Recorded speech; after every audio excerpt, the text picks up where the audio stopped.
Let's try, oh, I don't know. How about Kevin from Seattle? Kevin from Seattle, you are next up. Go ahead. Mr. Chapman? Yes. Yeah. Oh, awesome. Thanks so much for taking my call.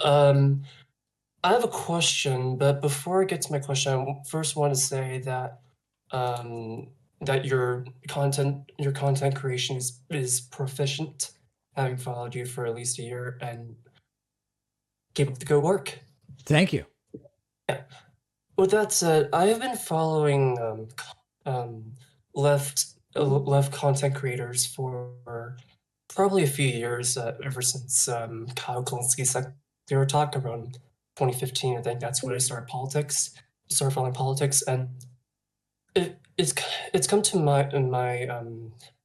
my awareness that there are that, in my opinion, there are problems I've been noticing these in creators, if not in this communities of these content creators, mostly just the insular nature of them. Like there are lot of these problems. Like for instance, it's difficult. It can when I'm listening to like a content creator, um, what I'm receiving or what I'm hearing from people within that certain community, like say Secular Talk, for example, or let's say the Young Turks, I'm getting I'm getting just the opinions from say the content creators, but nothing beyond that, and it becomes a little bit difficult to of when there are outside opinions for people within a community to like accept outside opinions.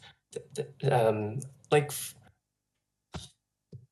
we can go over some examples, but I think that because of my experience, I decided to like change it up notch. I decided to like read the news instead of following content creators, and since then, I think my awareness in politics and current events has expanded, and personally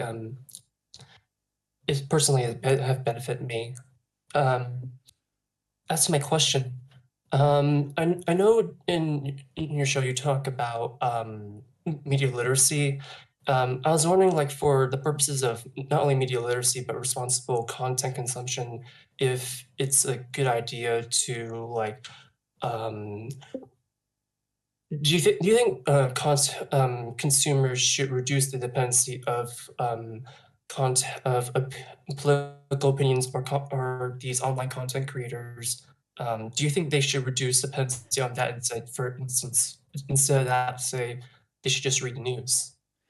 Kevin, thank you for the question. I have said many times before, there's sort of a media consumption pyramid that I think makes sense. I think the base of the pyramid is really reading nonfiction books, history, economics, political philosophy, etc. That should be the base of the pyramid. Next, after that, it goes to reading reports in newspapers and periodicals. And then the top of the pyramid would be consuming content like mine or that of others. I think that makes for the most well rounded media diet where you're coming into opinion programming, like my show, with a base of understanding history, philosophy, political science, etc. Then you are reading, ideally, as close as there is to just reporting about what's going on. And then you fill that in with shows like mine. I think that's the healthiest media diet. It's like food pyramid. So like Exactly. for a big, yeah, Exactly. smart. Kevin, I've got a ton of people waiting, so I'm going to let you go. I appreciate that we were able to get to the question. Thank you very much. If you ever feel like you just don't have enough time to read all the books you want to read, you have to check out one of my favorite apps called Blinkist. Blinkist takes thousands of popular nonfiction books and distills each one down into an ebook or audiobook that you can get through in just 15 minutes, where you're getting all the key takeaways from the book. Just imagine how you'll be able to expand your horizons and knowledge by being able to soak up all of the important insights from 10 different books in an afternoon.